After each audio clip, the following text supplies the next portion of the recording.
Nós temos vivido cada dia observando o quanto que o suicídio é um câncer que assola tanto a humanidade. E existe várias causas. Mas eu queria destacar uma causa que leva as pessoas ao suicídio, que é o erro, o equívoco. Foi feita uma pesquisa nos Estados Unidos e se descobriu que quase metade dos pacientes que vivem nos hospitais, enfermos, eles têm alguma disfunção nos seus corpos e a causa é erros morais. Pessoas que erraram o alvo, se equivocaram e não conseguem se auto-perdoar, não é? E é muito importante a gente entender o que é fracasso. Fracasso é quando você veste o erro de frustração e de vergonha. Você pode ver que a frustração e a vergonha é o que conduz o ser humano ao suicídio, à depressão, a se esconder, à vergonha. Então, quando o erro, a pessoa quando veste esse erro de frustração e de vergonha, ela é conduzida para o casulo da depressão. Porque existe o erro, o sofrimento construtivo, e existe o erro e o sofrimento destrutivo. Qual é o erro construtivo? É quando o erro ele se torna estratégico na minha vida. Você pode observar que a única forma que a ciência tem para avançar é através de prova e erro. Prova e erro. É a forma como a ciência evolui. É a forma como a ciência até hoje se abriu para um universo, né, de possibilidades para o tratamento da humanidade. Você pode observar como que cada dia ela cresce, ela avança, ela se expande, ela cria meios, cria caminhos, através de quê? A única forma dela avançar é através de prova e através de erro. Então existe o erro estratégico na vida do ser humano. Qual é o erro estratégico? É quando esse erro me leva a crescer, a aprender e a mudar a minha mentalidade, mudar a minha cabeça. Existem feridas que você vai tratar de outras pessoas que, se você passou por esse drama, por esse luto, você, naquele nível em que o outro agora está vivendo, você vai ter uma capacidade enorme de lidar, porque a musculatura da resiliência nessa área, ela é desenvolvida na prática, né? Você está passando por esse luto, você está desenvolvendo as ferramentas da resiliência prática para que você venha lidar com outras pessoas passando por essa mesma situação.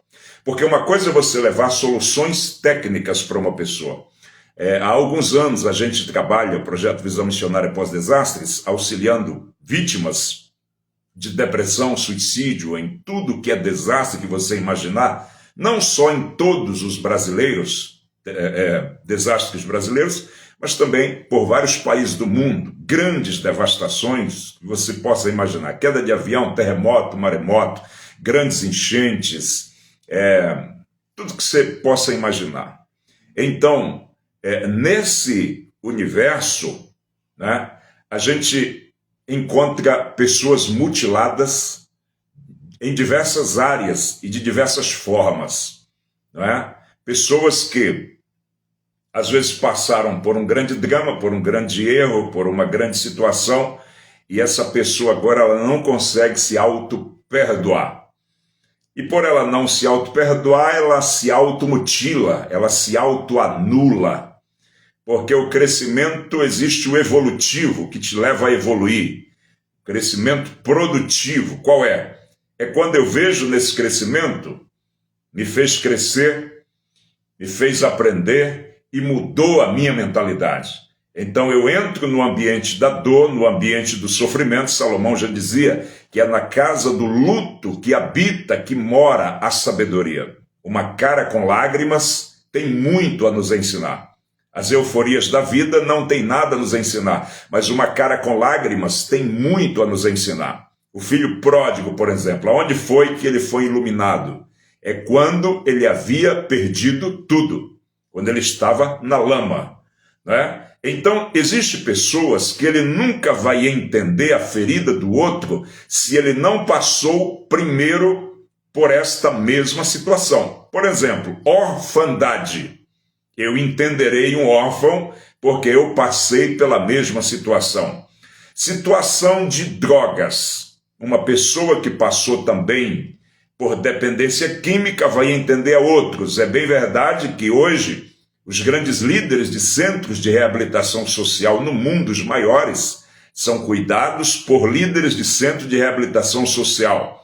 Aí você vai, é uma empresa que faliu e o empresário está querendo se matar, se suicidar. Nada melhor do que um empresário que passou também por essa falência e ele vai ter todas as experiências. Então, em todas as áreas, um divórcio dramático. Uma pessoa que nunca passou por essa situação, ele simplesmente vai ter técnicas e teologias, mas ele nunca passou pela experiência da dor, o que significa um divórcio traumático e dramático. Então, nesse projeto Visão Missionária Pós-Desastres, a gente foi amadurecendo as ideias, o projeto e a equipe que a gente coordena no Brasil e no mundo de profissionais na área mental, na língua portuguesa e na língua espanhola.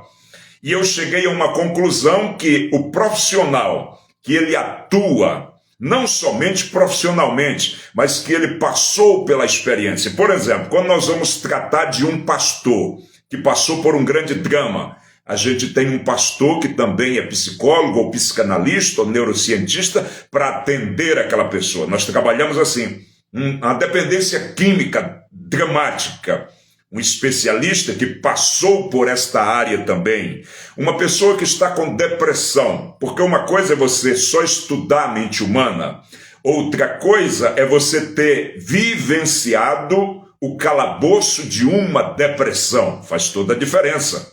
Uma coisa é você tratar de uma depressão de um ponto de vista técnico, né? Estudou as complexidades da mente, da alma, essa aparelhagem psíquica, ok. Mas outra coisa é a pessoa que vivenciou a depressão, superou essa depressão e ao sair daí ela tem uma sensação de gratidão enorme, porque ela saiu desse poço, saiu desse abismo. Então imagine esse profissional com a técnica, mas também com a experiência, com a vivência. Por isso que no projeto Visão Missionária Pós-Desastres, eu trabalho muito levando as pessoas também a treinamento, debaixo das lonas do Haiti, né? nas devastações, cidades mais devastadas do Rio Grande do Sul, Brumadinho, já levei 50 voluntários, né? Voluntariamente, cada um paga a sua passagem, cada um paga a sua conta, e a gente faz aquela mobilização. É altruísmo humano, né? O projeto Visão Missionária Pós-Desastres é altruísmo humano, amor humano, e todos os atendimentos são gratuitos que fazemos. Então é uma parceria que damos as mãos de voluntariedade e altruísmo para salvar pessoas. Isso é muito poderoso. Então nós chegamos a uma conclusão, eu fui analisando que como é importante nós que trabalhamos com os buracos negros da mente humana, trabalhamos com grandes desastres, pessoas que perderam parentes, perderam um braço, perderam uma perna, perderam tudo, são diversos dramas que a gente lida. Então eu fui chegando a uma conclusão que você pegar um profissional que passou por aquele mesmo drama, e pôr essa pessoa para atender alguém que está, por exemplo, em uma depressão crônica, mas que esse profissional também um dia passou por uma depressão crônica. Alguém que está na dependência química, mas alguém que também passou por essa dependência química. Um obreiro que fracassou e a vergonha moral agarrou ele terrivelmente. Um profissional da mente que também passou por uma vergonha moral assustadora. Né? Então isso vai fazer com que esse profissional ele tenha uma bagagem não só técnica, mas uma bagagem também de vivências, de experiência daquilo que ele viveu e daquilo que ele passou. Isso que tem feito com que o projeto Visão Missionária Pós-Desastres tenha tido uma evolução dentro da modalidade de trabalho que nós fazemos como pioneiro no país. cuidando das famílias que passaram pelos grandes dramas da vida, como Boate Kiss, queda de avião, garotos queimados do Flamengo, Chapecoense, enchentes, terremotos, maremotos, esses problemas que acontecem nos colégios, matando crianças. A gente vai a tudo que você imaginar de desastre, tragédia, nós estamos lá. Então, a minha experiência que eu fui observando, como eu fui órfão, e uma pessoa que não foi órfão, vir tratar de orfandade com alguém órfão, não tem experiência. Ele vai falar só tecnicamente. Isso, para mim, na minha experiência de 15 anos trabalhando dentro de desastres, uma coisa é você estar dentro de uma clínica e ter estudado técnicas, e aí você trabalha, isso é legal, lógico. Só que eu estou falando que a pessoa que tem uma experiência junto com o profissionalismo, primeiro, que os neurocircuitos cerebrais de um profissional no ambiente da dor são amolados de altruísmo, de resiliência, de generosidade, de amor, de compaixão. Os neurocircuitos cerebrais de uma pessoa são amolados aonde? No ambiente da dor, no ambiente da fome. Às vezes aquele profissional, ele é um grande profissional, mas falta o altruísmo, falta a generosidade, falta a compaixão. Aí ele chega no ambiente da dor, do sofrimento, um desastre, uma cidade toda chorando. Esse profissional, ele volta dali com uma mentalidade completamente diferente. Então, realmente faz uma diferença enorme de um profissional só com a técnica para um profissional que tem a técnica, a asa da técnica e também a asa da vivência e da experiência, né? Isso é muito poderoso. E aí depois você vai estar resolvendo problemas e dramas que só a técnica não poderia resolver. Por exemplo, eu já resolvi problemas na mesma convenção, por exemplo, que eu estou até hoje, Assembleia de Deus. Nasci nessa igreja, estou nela até hoje. Fui consagrado nessa convenção CGADB, estou nela até hoje, não é? Apesar de todos os vendavais da minha vida, como todo ser humano tem, mas estou sendo restaurado, né? Infância, abandono, rejeição. Então, todos os dramas que você tem dentro de uma casa, dentro de uma família, que eu tive, estamos aí, vamos continuar aqui. Mas o que acontece? Hoje, eu atendo pastores na convenção, né? Passaram por rejeições, passaram por dramas, passaram por isso, passaram por aquilo, passaram por separações familiares, perda de empresa, puxadas de tapete de ministério de convenção. O que é isso? É quando, se você foi órfão como eu fui, mas se essa orfandade você faz com que ela seja estratégica. O que é ser estratégica? É quando você vê nessa orfandade, como eu vi e vejo, possibilidade de crescer, mudou a minha cabeça, mudou minha mentalidade, né? Esse fracasso, eu não vesti ele de vergonha e de frustração, não. Esse fracasso, essa ferida, ela foi tratada. Eu entendi o que é a paternidade divina na minha vida e através disso hoje eu auxilio outras pessoas que passaram. Então vejam quando um erro, pessoas que estão às vezes no abismo do suicídio por um erro que cometeram e não sabe sair desse buraco, não sabe transformar isso em motor de auxílio a outros. Uma coisa é você enxergar um erro, vestir ele de vergonha, vestir ele de frustração, ou uma orfandade, ou uma separação dramática familiar, ou uma perda na empresa, um drama que você viveu ou que você passou. Outra coisa é você transformar isso em motor de auxílio à humanidade. Muda completamente. Agora eu estava nos Gideões, missionários da última hora, atendendo missionários que vêm de todas as partes do mundo. Me coloquei à disposição para auxiliar, porque no reino missiológico existem muitos missionários feridos. Fui para a convenção geral em São Paulo, me coloquei à disposição para atender pastores com dramas, com depressão. Então, você precisa entender uma coisa. Freud foi o grande gênio da humanidade. Mas por que Freud foi um grande gênio da humanidade? É porque ele pegou a sua neurose e transformou em ferramenta de auxílio aos neuróticos e paranoicos. Freud era um grande neurótico e paranoico, assim como ele era um grande gênio para mim, um dos maiores gênios da área psíquica, mas Freud era um neurótico e um paranoico. Só que ele não se isolou na sua paranoia e na sua neurose. Pelo contrário, ele transforma isso. Fundador da psicanálise, e agora, através disso, ele vai cuidar de outras pessoas com neurose. Ou seja, aquela ferida traumática e dramática da vida dele, ele transformou isso em motor. Ou seja, o sofrimento produtivo. Né? Ele não vestiu o seu drama, a sua vergonha, a sua dor da neurose, da paranoia, com a vestimenta da frustração, da vergonha, não. Opa, vamos aqui transformar isso em poder para a humanidade. Né? E hoje tem aí a psicanálise.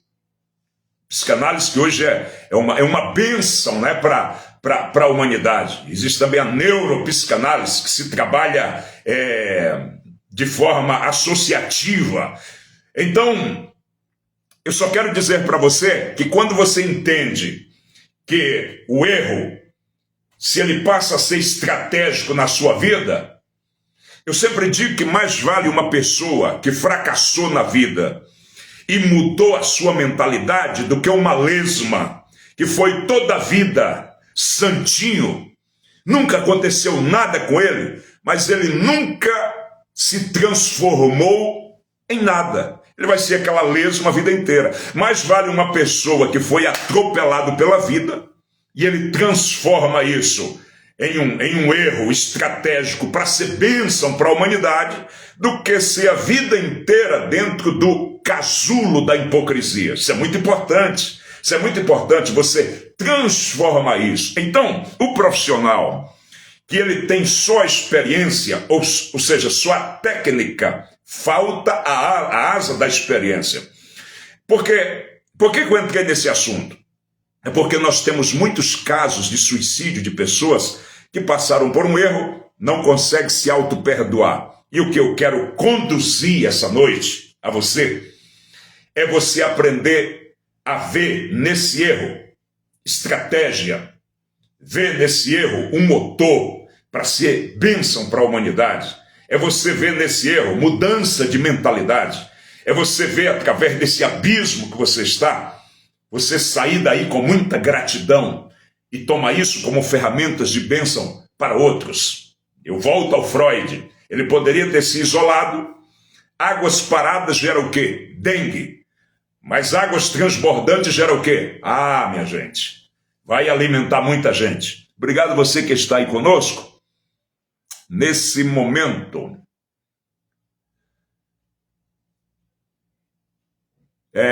quando a pessoa sempre tem pensamentos negativos, né?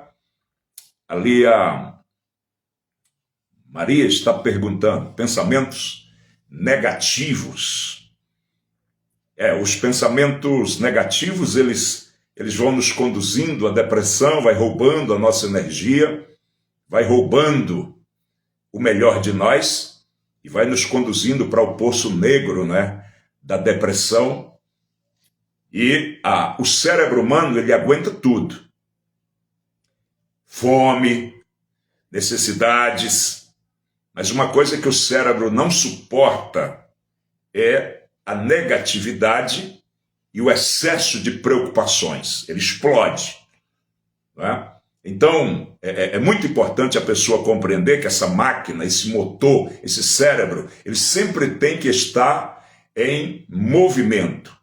O neurológico, o psicológico, o emocional e o físico sempre caminham juntos. Então, eu gosto muito de coisas práticas. Coisas práticas.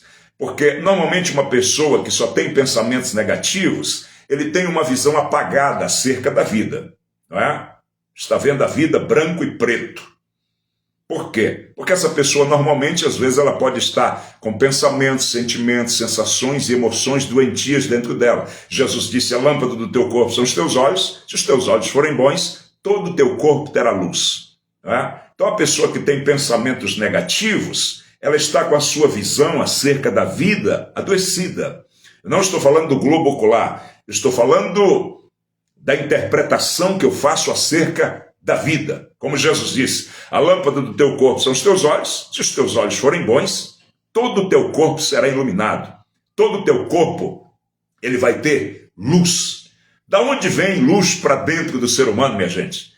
Vem dos nossos pensamentos, dos nossos sentimentos e das nossas emoções. Então, quando Jesus estava dizendo que a lâmpada do meu corpo são os meus olhos, se os meus olhos forem bons, todo o meu corpo terá luz. Se a luz que vem para dentro de mim é dos meus pensamentos, sentimentos, emoções e sensações, se eu tenho emoções boas, eu terei luz dentro de mim. Se eu tenho luz dentro de mim, eu vou ter, claro, que pensamentos positivos.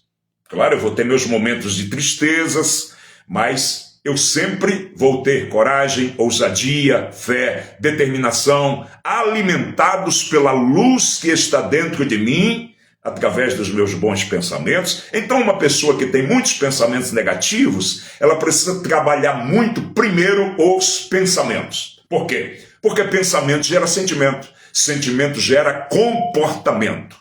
Pensamento gera sentimento, sentimento gera comportamento. Linguagem. Eu vou dizer para vocês uma coisa que, de alguns anos para cá, uma coisa que eu tenho trabalhado muito na prática, é a linguagem. Porque a linguagem muda o pensamento muda as ações. Tem pessoas que querem ter bons pensamentos, só que se ela não muda a linguagem, você não vai mudar o pensamento. Seja radical em relação à sua linguagem. Não fique perto de falastrão. Pessoas que falam da vida alheia, não fica hoje perto de mim. Por quê? Eu vou ser deselegante com ele? Não. É porque eu não vou dar moral para ele. Essa é a verdade. Não dou moral para fuxico. E eu falo...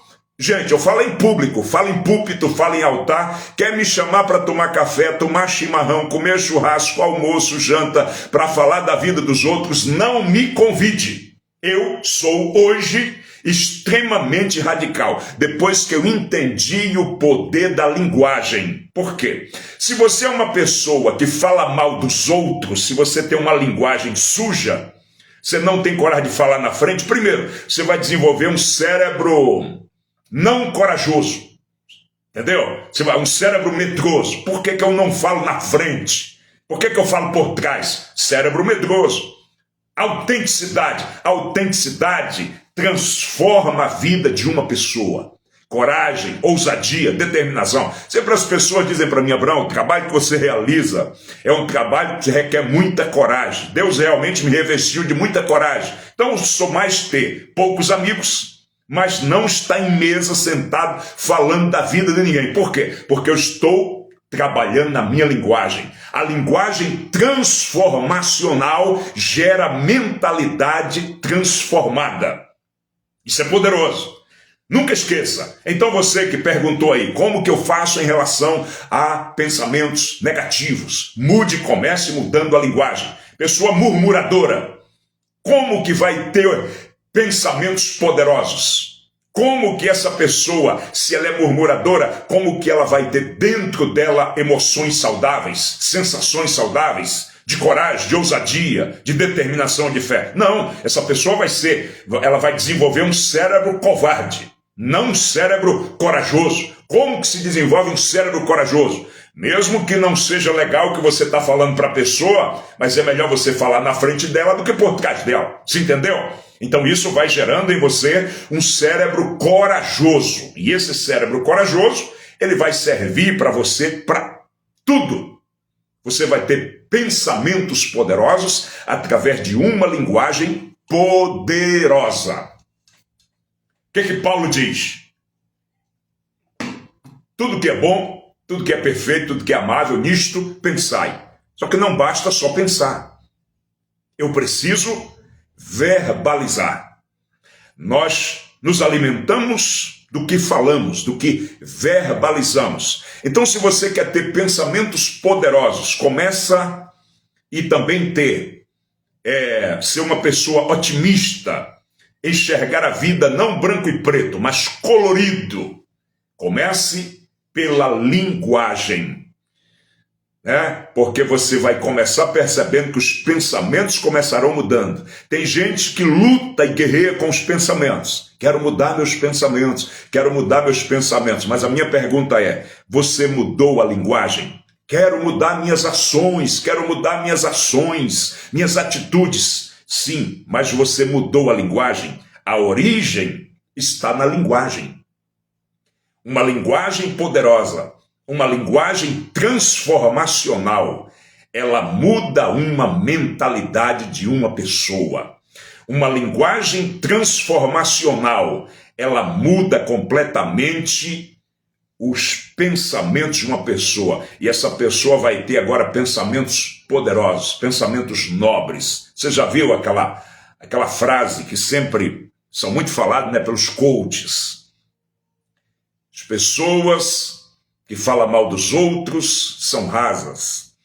As pessoas que trocam ideias são pessoas corajosas. É mais ou menos assim. Então, o que é isso? Se você tem ideias para compartilhar, sente na mesa e abra o livro das ideias. Isso chama-se mente brilhante. Se você não tem ideias nobres, corte a conversa. Por quê? Porque você vicia o seu cérebro com negativismo, com murmuração, com críticas, falando desse, falando daquele, falando do pastor, falando do irmão, falando... E aí o que vai acontecer? Você nunca vai desenvolver a autenticidade cerebral. A autenticidade cerebral, ela é desenvolvida através de uma autenticidade verbal, linguística.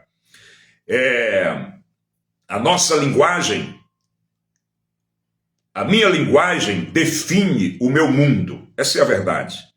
A minha linguagem, ela define o alcance do meu mundo mental e também geográfico e psicológico. Tudo começa pela linguagem. Se eu chego em um outro país e eu quero ter sucesso naquele país, eu, por exemplo, cheguei espanhol, tive que rapidinho aprender o espanhol. E quanto mais eu falava a linguagem daquele país, mais eu tinha capacidade de me relacionar com as pessoas daquela linguagem. Com o meu português, eu fiquei limitado ali. Então, a linguagem, os limites da minha linguagem são os limites do meu mundo. Os limites da minha linguagem são os limites do meu mundo. Se eu tenho uma linguagem curta, eu não estou falando de uma linguagem simples e profunda e autêntica. Não, isso não é linguagem curta. Pelo contrário, tem pessoas que não têm uma grande capacidade linguística, mas ela é uma pessoa sábia. Uma pessoa sábia. Então, uma pessoa, para ser sábia, ela não precisa, às vezes, ter muita cultura, mas ela tem sabedoria. Você já viu aquela pessoa que, às vezes, ela é super simples, mas ela tem sabedoria. Ela não tem um QI elevado, ela não tem muita inteligência, mas ela tem sabedoria prática. Né? Então, estou falando aqui de expansão cerebral. Expansão cerebral e expansão mental, geográfica dentro de mim mesmo. Tudo começa pela linguagem. Assim como você precisa chegar em outro país e falar a linguagem com a autenticidade daquela terra para você expandir, da mesma forma é dentro de nós. Se você quer ter uma expansão de pensamentos nobres, se você quer ter uma expansão no seu neurológico de coragem, de ousadia, isso vai brotar da sua linguagem.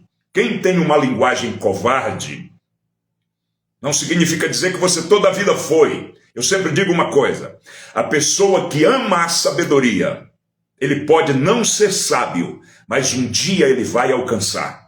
Então não importa onde você está.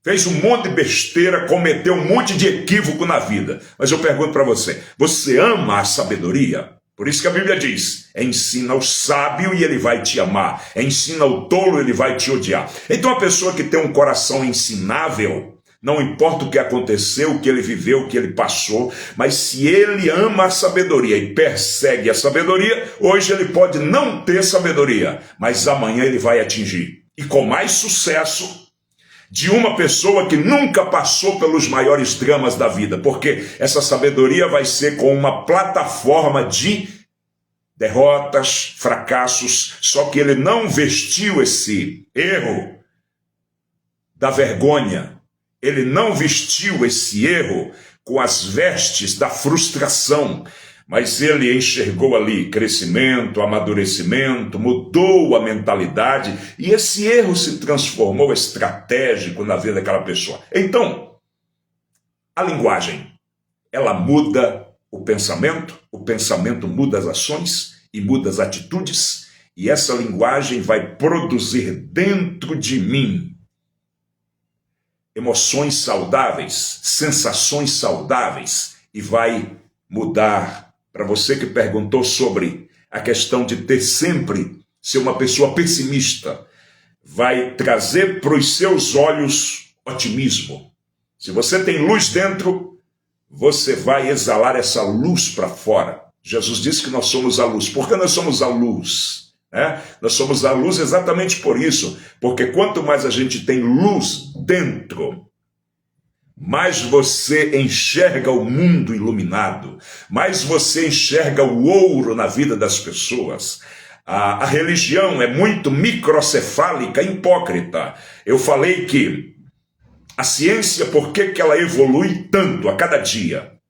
E cada dia surgiu a epigenética, surgiu as neurociências, surgiu as psicologias, surgiu a psicanálise, surgiu a psiquiatria e tantas modalidades que há todos os dias, e são tantas as nomenclaturas novas de enfermidades novas que vão surgindo e a ciência vai se adequando, vai se adaptando. Por quê? Porque a ciência ela cresce, porque a ciência ela tem a capacidade de prova e de erro. Ela tem a capacidade de fracassar. Já a religião não. A religião é blindada, com dogmas, não tem espaço sideral, não tem espaço para fora. Caiu, fracassou, errou, acabou para você. Tem umas seitas que dizem até que se você pecou não tem mais perdão. O que é isso? É a religião doentia. O reino não tem nada a ver com isso. O reino, pelo contrário, você vai sendo potencializado. Para um foi dado 2, multiplicou para 5, outro foi dado 5, multiplicou para 10. Isso é o reino. A religião não. A religião ela é microcefálica. O que é microcefalia? Psicológica e religiosa. Cabeça pequena, não teve a capacidade de desenvolver a musculatura do evangelho, não fez a sinapse do evangelho. Então essa pessoa desenvolveu uma cabeça pequena, uma cabeça microcefálica, doentia e pequena. Ela viveu apenas dentro de 4 paredes, ela não tem espaço sideral, não tem espaço para fora, não tem ambiência para fora.